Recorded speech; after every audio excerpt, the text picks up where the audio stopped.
Let's learn some Japanese grammar forms that you should know but should never use. I know it sounds like clickbait, but I'm being serious. These are forms that can often be seen as offensive, vulgar, or confrontational, but they're not just like random swear words or slang words. They are grammatical forms that are used and have been used in Japan for a long time. And if you're going to be fluent in Japanese, that means accessing contemporary Japanese media, etc., you do need to know them. But I stress, do not use these. They are likely to offend the person you're talking to, and even if they don't, even if they're used when they're supposed to be, such as when you're in a fight, you probably don't have the overall fluency to combine it with the other features necessary to not sound like a child talking big. But I do find it very, very frustrating that forms like these are really only talked about in like terrible videos about like, ooh, bad Japanese words, and they just give you some phrases and don't explain them, so let's explain them. The first is the don't form, which is made by attaching na to the end of a verb in plain form. So taberu, of course, is to eat. So if you want to say don't eat that, taberu na is don't eat that, or perhaps you dare eat that, don't bleep eat that in the right context. Basically, that's it. It's really easy to use. Take a verb in the plain present positive form and put na at the end. Although do be careful that there also is a kind of reflexive na that is used to show like that you're remembering something or appreciating something. And the difference is going to be defined in part, of course, by context, but also tone of voice. So like, oh, yoku taberu na is very different than yoku taberu na. So, be careful on which one you use. The second form is then kind of the opposite in that it's the meireike, or what is known as the command form, and it's an order for someone to do something instead. To create this form, as always, we have to divide our verbs between the irregular verbs, the ru verbs, and the u verbs. For irregular verbs, suru just becomes shiro, or in some more formal context, seiyo, but no one really says that in spoken Japanese. And then kuru becomes koi. So kochi ni koi is a rough way of saying koko ni kitte kudasai. For a ru verb, then just cut off the ru and replace it with ro. So taberu na is don't you dare eat that. But if I'm ordering you to eat, I would say taberu, right? Again, tone of voice is really key here. It's supposed to be angry, so sound angry. Although again, I reiterate, don't actually use this ever. It's not going to make you any friends. And you probably don't sound as hardcore as you hope you do saying it because you're not a native speaker. For an u verb then, you just have to conjugate the final u, similar to basically every u verb conjugation.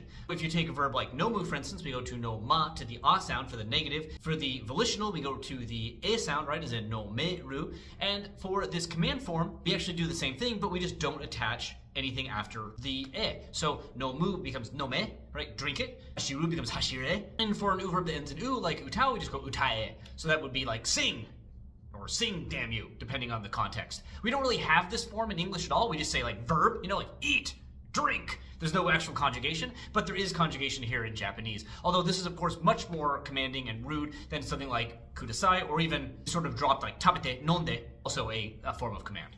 The third form is then the e variant of adjectives and negative forms. So this is used often in casual speech and again has that kind of like rough, I'm rough and tumble, I'm speaking roughly, I'm kind of a badass sort of vibe to it. And it's made by taking an e adjective that ends in a, I, or oi, as in katai or omoshiroi, and you just take that a, I, or oi and change it to e. So for instance, katai becomes kate, and omoshiroi becomes omoshire.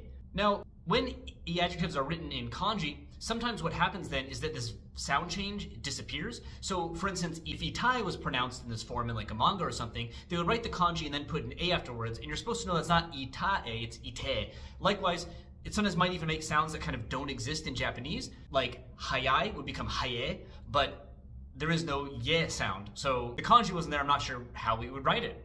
Maybe like this, I guess. But just be aware that even if the sound change is not spelled out because it's hidden in kanji, that sound change is there.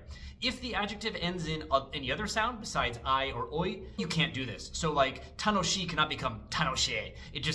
I don't know why, but you just can't do it. Likewise, samui, which ends in ui, cannot become same.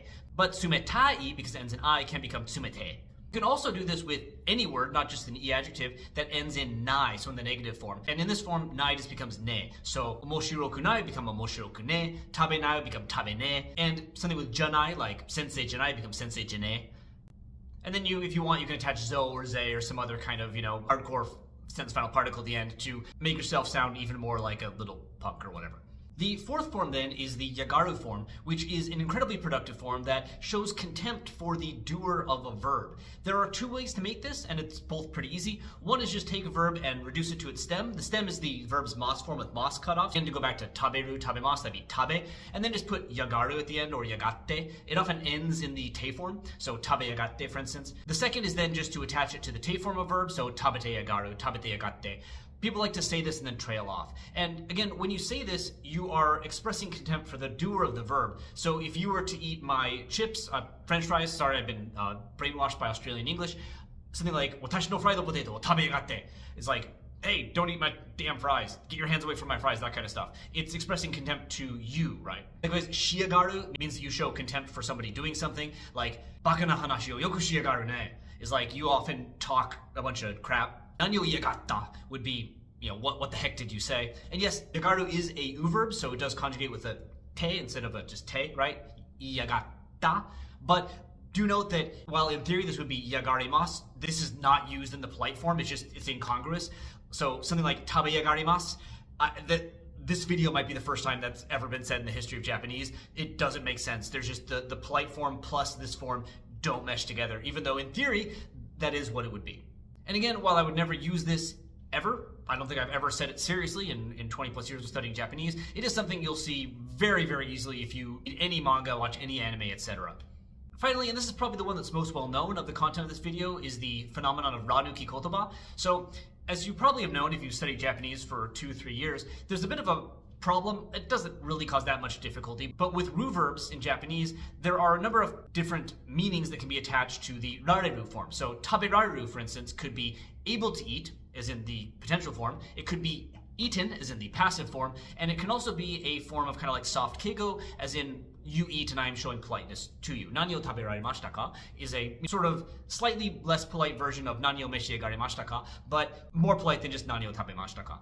To help differentiate this, Japanese people have been doing something called Ranuki kotoba for quite some time. It's not a new phenomenon. And what this is that when you are using the potential form, so the can form of a ru verb, you pop out the ra from rareru so that the verb almost conjugates as though it was an u verb. So taberu would become tabereru instead of taberareru.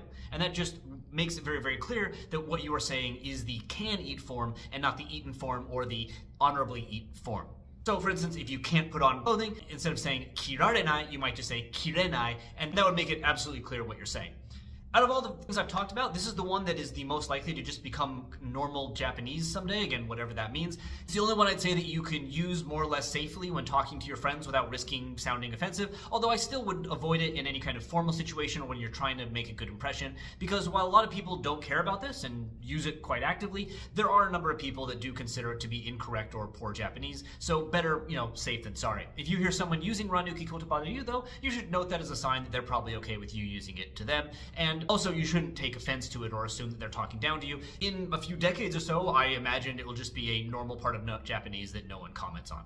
Anyway, not to sound like a broken record, but again, I really don't recommend using any of these forms, but I do think that if you're becoming an intermediate level or advanced level Japanese user and someone who engages with Japanese, these are forms that you absolutely need to know because you will hear them, and I hope that this explanation helped you understand them better than just LOL, Japanese swear word list, blah blah blah guides that people on the internet screw you got.